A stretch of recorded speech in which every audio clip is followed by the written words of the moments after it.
Hello, welcome to Deep Sky Photography. Today we're going to be reviewing the RASA 8. So grab a coffee and let's get this underway, and we'll give you some in-depth details about this scope.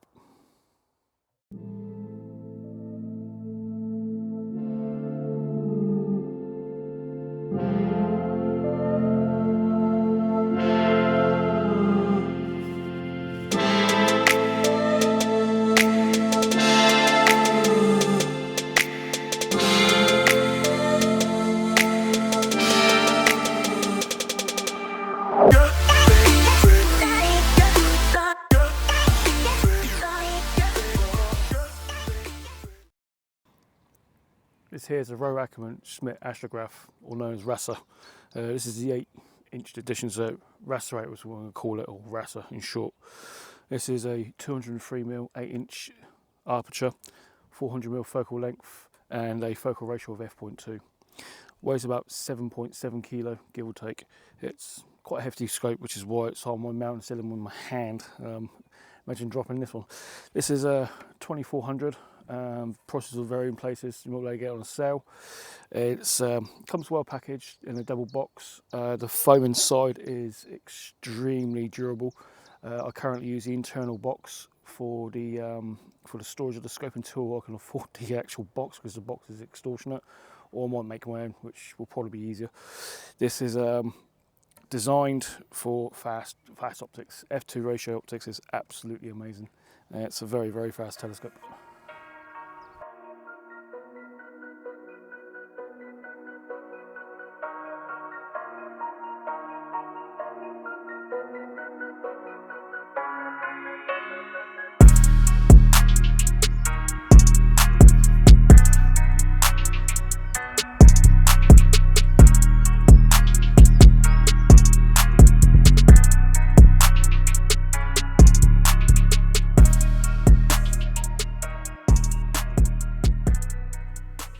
Other bits and pieces come in the box are a battery operated wire which connects to the primary mirror, whereas an electric point there has a fan connected to it which cools the mirror down, help for faster night photography. This is like a small little black box. It comes in, I think it's very small, very flimsy. The wires are only soldered on, so it's quite delicate. You have to be careful with it. That comes with the box. This rail up top here is an external rail. This is obviously aftermarket purchase, and obviously so is the EAF. The other parts of it, you do get a C-mount adapter, which is for the smaller cameras. Be unlikely you'll use it. And on the inside, you do get this ring. There's also another adapter which connects your camera directly to this. This part here is 93mm in diameter, and at the moment, currently, it will connect every ZWO camera, apart from their new one, which I believe is a 490mm, which is their full frame camera. That ranges out, but I think it's 106mm, so that's the only one. The 6200 all the way down will fit onto the scope and be within this aperture line with no problems at all.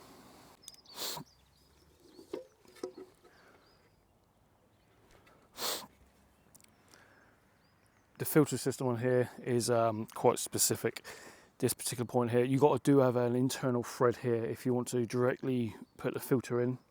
You'll be able to directly do that, or what's recommended is to getting a Starizona filter drawer.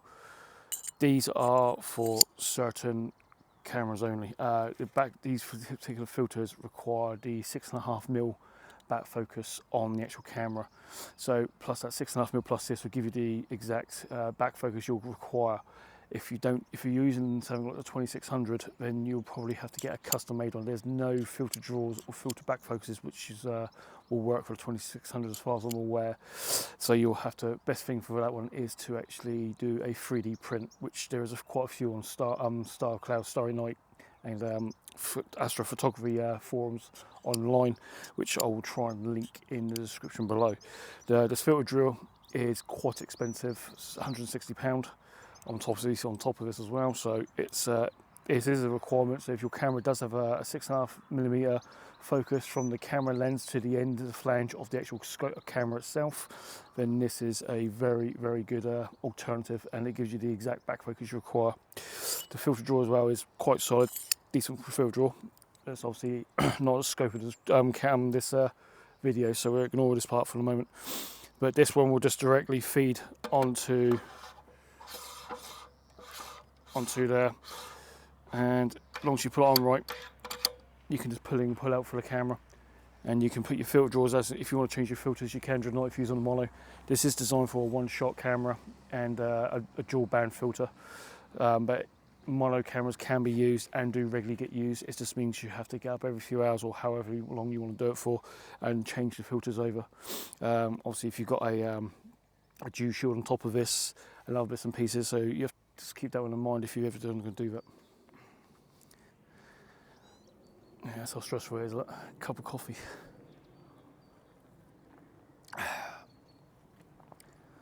The optics on this is obviously, as I mentioned, very, very fast at f2. Comparing this to an f6 scope, which is my old Skywatcher, shall we say, it's roughly about f6. It's for every 9 minutes of exposure with this 72 ED, it is literally 1 minute for this. Extremely fast optics. So it requires less time, or you can get a lot more exposure time. So noise reduction for this capability for this is absolutely phenomenal. I've used this on several parts. I compared it quite a few times with the Heart Nebula intervals of 1 hour, 4 hours, etc. On my website, which I will link below, and obviously the pictures are sharp as well. These pictures obviously were at hour intervals between the 72 ED and this, obviously, which is a very unfair comparison. But we're not comparing it for scope, we're comparing it for details. So it's how fast it is for data collection. So the noise reduction compared for 1 hour for a slower scope to an f2. Also, I've compared 4 hours as well, and 1 hour and 4 hours. So 1 hour of the RASA versus 4 hours from the 72 ED. And there you can see the dramatic difference you get with the exposure time. So after about an hour, you get equivalent about 9 hours roughly of data collection with this compared to an f6 at those 9 hours. It'd be equivalent. Super fast scope. This obviously has a drawback on that because then you need specialized filters for this. The filters have to be band shifted to allow for an f2 optic because it's such a fast scope where obviously the light comes in through here, hits the primary mirror, bounces back, and instead of like a Schmidt, it'll bounce back again to a camera back here. The camera's at the front here, so it'll go through the lens, hit the primary mirror, come up and hit the camera. Very fast optics, so it requires a band shift in f2 to allow for the filters to actually work. So you do have to get filters which are designed to work with f2 optics. Obviously, this makes them a little bit more expensive, shall we say. For a dual band filter, I believe I use the IDAS, and I think that ranged just under £300. I think it's about 260, give or take. I'll put the price on there if it's wrong. If you go for mono cameras, then obviously the price shoots up like it's no tomorrow. You do have the cheaper ones from Badar. They are about £200 per filter.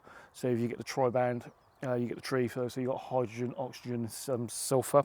If you get those three, you're looking at about £600, £650 if they're in stock. They are made in batches, I believe, so they're not always made because they're not as in demand. So they're made in batches when the batches run out. That narrow band is at 8mm, 7mm, 8mm. So it'd be hydrogen would be at 7mm. The other two would be at 8 nanometers. The obviously the normal filters, as long as they're non-halos, they should work fine for colour. So RGB, LR, RGB, so UV, IR be fine. Your LR, obviously your red, green, and blue, they'll be fine. Just make sure there's no halos on this. So Badar does a version of this as well. Very, very good for the optics. Again, so if you wanted to really specialise in the filters for the f2 with a mono, you can get 4 nanometer versions of these. I believe 4 nanometers for the hydrogen. The other two, I'm not too sure. I think they're 5mm, but it might be 4mm as well. And you're looking for 3 of these at about £1,000. It's ridiculously expensive. But obviously the bandwidth is very, very slim, and they are very specialised filters for this scope. So keep that one in mind. It is a slight drawback. The filters are slightly more at a premium, and they're obviously more expensive because of that. So this is designed for one shot, but it's not specific for one shot. You can use mono, but obviously you will pay a premium for the mono filters because they are quite expensive. As mentioned, let's take this off. As mentioned, the scope, the internal part there where the camera goes, this is 93mm. This camera is not designed for DSLRs at all. The smallest camera for a DSLR I found was about 107mm. So it's going to stick over like that. It will really defrag your stars. Your stars will be really odd shapes. It's not recommended to use this with it. I think someone has used it with it and got some good results, but I can't find the pictures. I can't find where it was now. This is designed for dedicated cameras, so cylindrical cameras, which should go over here. And as mentioned before, anything for the ZWO. The reason I'm mentioning ZWO is because obviously I go out my astrophotography. I don't do it at home. I do it in a Portal 4 location in the middle of nowhere, as you can see. And obviously I have to do a specified spec setup, and the ZW one is best for me. As mentioned before, essentials, things that I think which you require when you buy the scope, which I found out afterwards. The ring heater is definitely recommended. You can either buy a ring heater, a heater strap, which you can put around the actual thing like that, which is going to be quite expensive. Keep in mind it's an 8-inch. It has to be threaded underneath your accessory rails if you have one, and the primary rail. It's probably much easier to go for the ring heater. If you do buy this, you will need to control it. Don't just power it up by itself, because it will just go up to 100% and it will damage the glass and the elements on the glass, which protect the actual the colour of the stars. So I would recommend definitely controlling this power. You can do this one by ZWO, where you can alter the percentage of power goes to it. I think I've run out of 15%. I've never had no issues. Or you can get the dew heater controller from Celestron. Little box you can chuck under here, connects a thermostat to it, and what this will do, it will read the temperature, external temperature, and change the power accordingly, so no dew builds up on your scope itself. So it's very much recommended. The Celestron one, so you have two options for that. So I'll see the Celestron box, ZWO. I'm not too sure if Nina controls it as well, so that will have to be looked into a little bit more. Thermostat for the EAF is not essential. I do use it. It's only £10. It's not really a massive sort of buy, but what it does, it takes an accurate temperature on outside, and then you can control it inside ZWO. Temperature change, hourly change, focuses. So it's I use it, not essential, but I do use it. Accessory rail, again, this one is not 100%. You can connect your guide scope at the back here. You do have 3 locations for connecting a guide scope. Well, I use the accessory rail one because I've got the guide scope at the front. I've got heavy duty Velcro in the middle, where I Velcro my ZWO to that, which then has all the wires connected quite neatly and filtered to the front. Essential ones for is a dew shield. This one is recommended. You can either buy the aluminium one, which is quite expensive, 160, or you can buy a Astro Zap or something similar, which will Velcro around, very soft material, flexible, and you can flex it around like that. That's one I use. I don't see the need for the Celestron one. It's quite expensive for all it is, and you will need it to do calibration frames like your flats and stuff like this. Darks and biases, you don't need the scope to do them at all anyway. So your dew shield is very much recommended. It also blocks out unwanted light from outside. Other accessories, believe that is it. Apart from the filter drawer, yes, best not forget that one. The filter drawer, which I mentioned earlier, which is Starizona, which I use. Starizona made a 2 filter drawers, one filter drawer and one filter holder. They're very different. The filter drawer, which is what I used, what I showed before, this will literally thread onto your camera, and that is your full back focus. Chuck it straight onto the camera. Quick, easy, simple. £160 mind you, and the filter drawers are at £45. Quite hard to get hold of, but the filter drawers generally are in stock quite a lot. And there's also a filter holder. And what this does, it threads onto this with the actual with the filter on it, thread it on there. Problem is, you can't change the filter all night.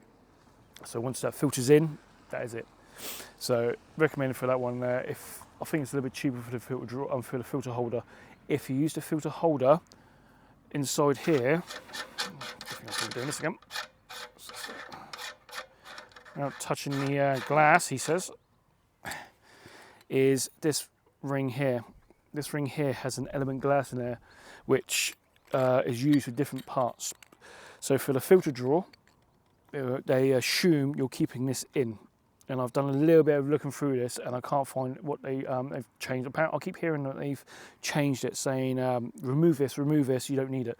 So I've taken pictures without the filtered, without this bit of glass in there.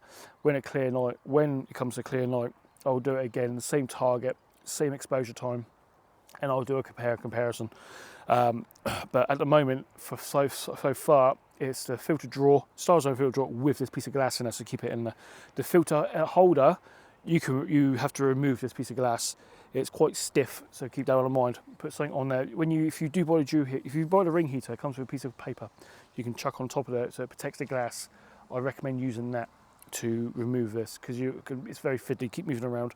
As you can tell on there, I've touched the glass a few times, which I now need to clean it. So depending which filter system you use, obviously you might have to take this bit of glass out.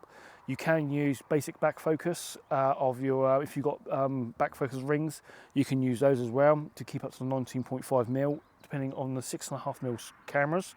If you use a 2600, I'm pretty sure, and I do believe that Cloudy Nights and a few other websites, people have made 3D made and supplied the files to make a back focus filter drawer for the 2600, which has a slightly different back focus on the actual flange on the camera itself. So just keep that in mind depending on what camera you use. If you use 6.5mm from flange to the end of the actual camera frame itself, then the Starzone will work fine, and it does list the cameras that can be used on there.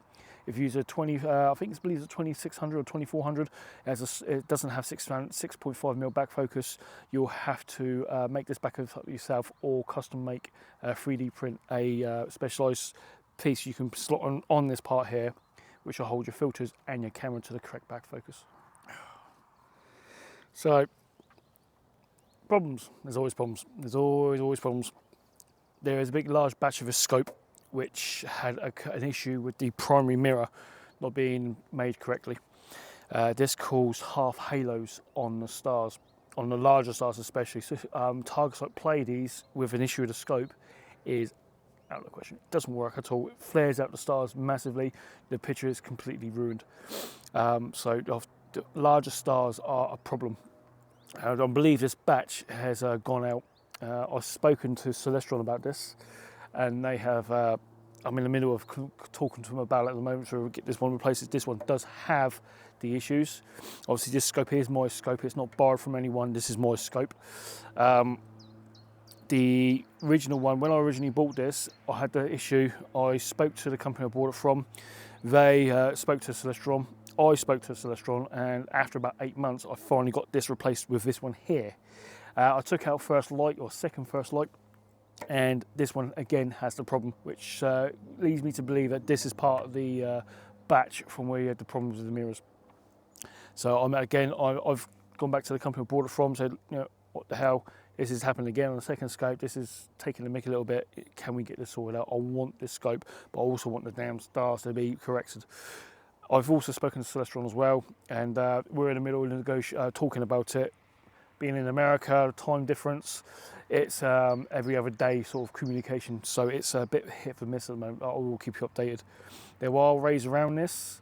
If you're able to cope with this, you can create a ring. You can either 3D print a ring, which I believe has been done online, Starry Nights, Cloudy Nights, etc. Sorry. There's places on there where people have made the ring. I basically got a bit of cardboard, got the cap off, draw roundly on the inside part of the cap, measured the ring heater, trying to do this with a cough in my hand, measured the thickness of this, which is about 12mm.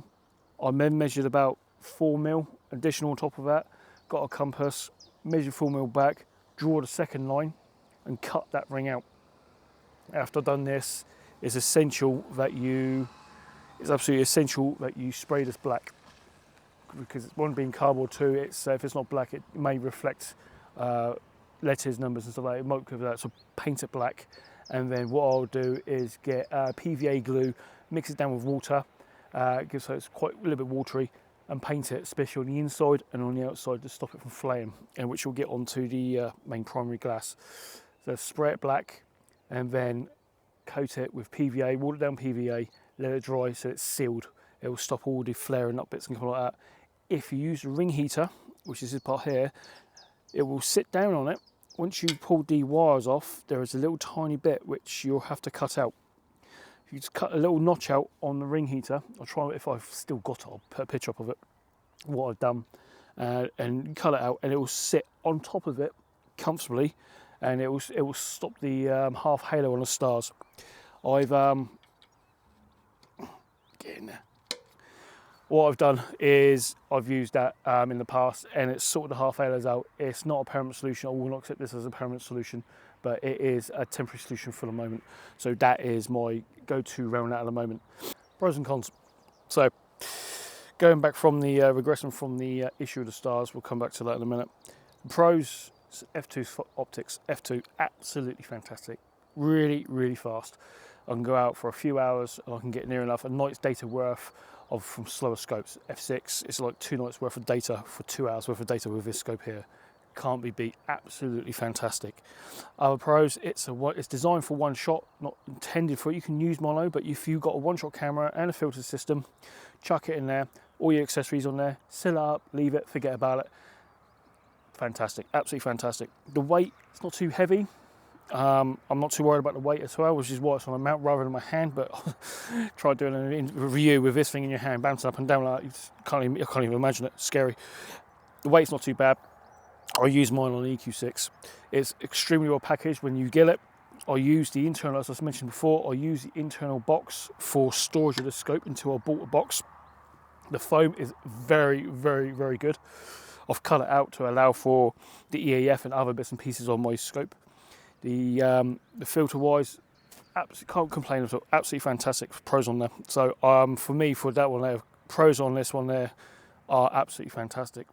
Negatives: there's always negatives with every scope. Doesn't matter what scope it is, there's always a negative. It might be a very good scope, there will always be something negative about it. This could be personal, preferable, or outright just like no. Negatives for the scope are quite minimal actually. First one is obviously what I mentioned before, the stars. This is only a temporary thing, hopefully.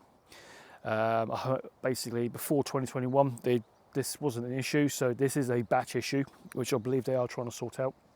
There is a workaround for this, so it's not a massive magnificent, but it does destroy the stars big time. It is not nice, and you have to have a ring around the inside, as I mentioned. It is a negative.